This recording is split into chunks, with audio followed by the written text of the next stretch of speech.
আসসালামু আলাইকুম। টাঙ্গাইল জেলার ছোট একটি গ্রাম থেকে আমি আপনাদের সাথে আছি। আশা করছি সবাই অনেক ভালো আছেন। তো এখন তো শরৎটা চলেই যাচ্ছে, হেমন্ত চলে আসছে। আর শিউলি ফুল যেহেতু শরতের ফুল, তাই হয়তো আর বেশি দিন থাকবে না, অল্প কয়েকদিন আর ফুটবে।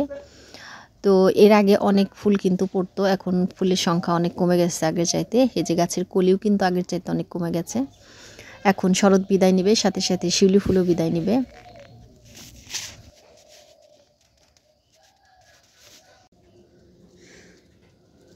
কিছু কিছু সময় আছে কাজ করতে খুবই ভালো লাগে, আবার কিছু কিছু সময় আছে একদমই কাজ করতে ভালো লাগে না।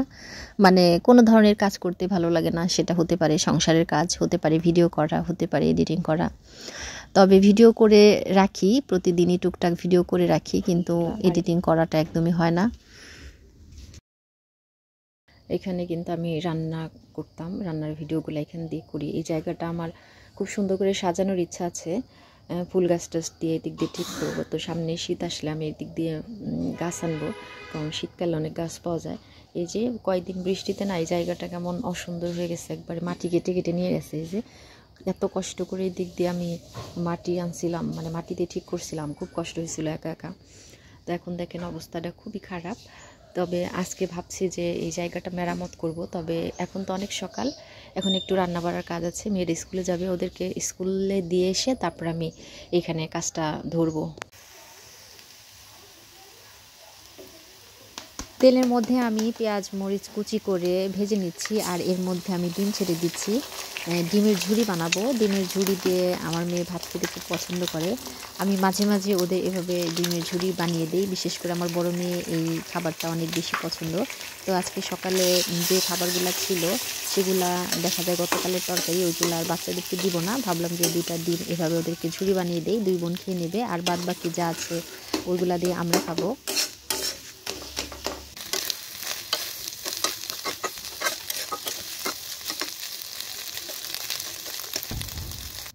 কয়েকদিন ধরে শীতের প্রবণতাটা একটু বেশি, হুট করে কেমন যেন শীত পড়ে গেল। তো ভাবলাম যে কম্বলটা আজকে বের করে একটু রোদে শুকায়ে নেই। রোদে দিলে যতই ধুয়ে পরিষ্কার করে রাখি না কেন, ওই অনেক দিন আটকা থাকলে না কেমন যেন একটা ভাবসা ভাবসা গন্ধ হয়। আর সেজন্য একটু রোদে দিয়ে নিলাম, টাটকা রোদে। আজকে এই কম্বলটা বের করলাম, আর পর্যায়ক্রমে একটা একটা করে শীতে সব কিছুই বের করতে হবে। তো খুব সারাদিনের একদম টাটকা রোদে আজকে কম্বলটা শুকাবো।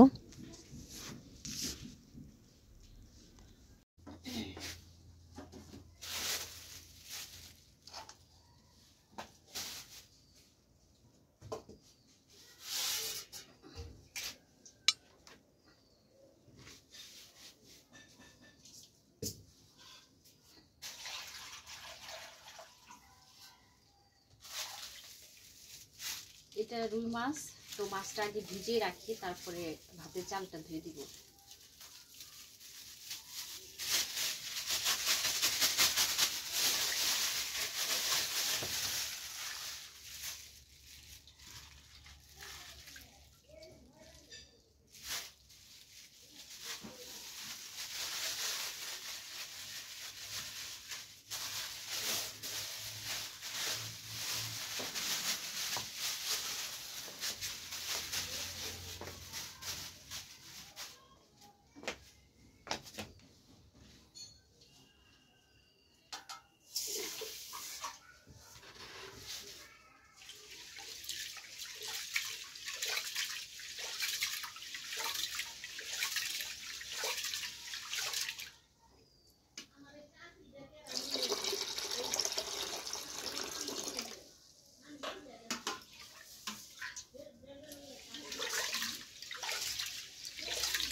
তো টিউবওয়েলের ফিল্টার করা পানি দিয়ে আমি চালটা 2বার ধুইলাম। আর এখন এখানে যে মাটি দিয়ে ছাই দিয়ে রাখছি একসাথে মিলাই, এইগুলা দিয়ে যে পাতলে চারপাশে একটু লেপে দিই, তাহলে মাছতে সুবিধা হবে। আমার এই পাতলে ঢাকনাটা ভেঙে গেছে ওই দিন, তো পিঠা বানাই, চিতই পিঠা বানাই, সেই ঢাকনাটা দিয়ে এখন ঢেকে রান্নাটা করবো। যেটা হচ্ছে আমার পিঠা বানানোর ঢাকনা। ভাবছি আজকে পাল করা যাবো, যাই এই পাতিলের ঢাকনা নিয়ে আসবো।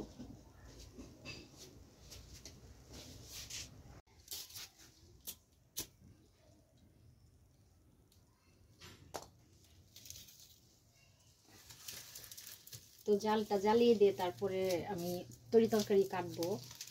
আর পাতা দিয়ে রান্না করবো আজকে, এই জন্য এই চুলায় আসলাম। আর যদি চলা দিয়ে রান্না করতাম তাহলে বাহিরে রান্না করতাম, কারণ বাহিরের ওই চুলায় কিন্তু চলা ছাড়া পাতা টাতা দিয়ে রান্না করা যায় না। আর এমনিতে আমার অনেক পাতা জমে গেছে, পাতাগুলো আসলে না রান্না করলে শেষ হবে না, এদিক সেদিক জঙ্গল হয়ে থাকে। তাই সব পাতা টাতাকে শেষ করি, তারপরে বাহিরের ওই চুলায় আবার রান্না করব।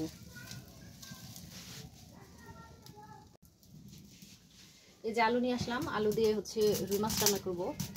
আলুগুলা এই যে গাছ গজায় গেছে সব আলুতে।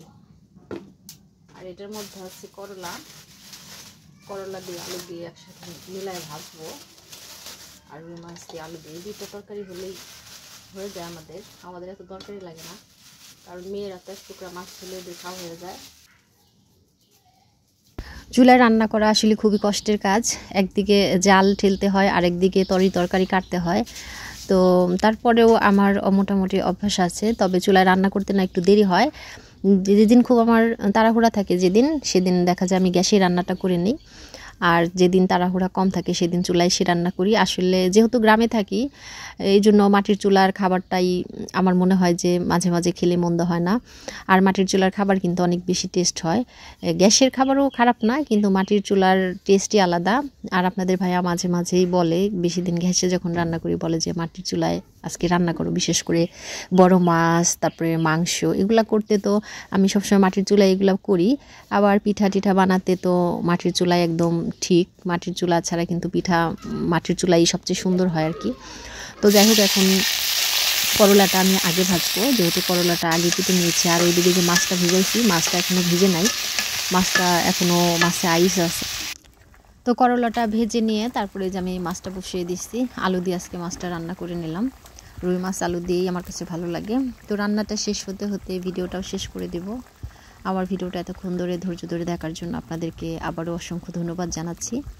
আর ধন্যবাদ জানাচ্ছি তাদের যারা আমার চ্যানেলটিকে সাবস্ক্রাইব করে দিয়েছেন। আর রিকোয়েস্ট থাকবে তাদের কাছে, যারা এখনও আমার চ্যানেলটিকে সাবস্ক্রাইব করেননি, প্লিজ আমার চ্যানেলটিকে সাবস্ক্রাইব করে দেবেন। সবাইকে অসংখ্য ধন্যবাদ। আল্লাহ হাফেজ, আসসালামু আলাইকুম।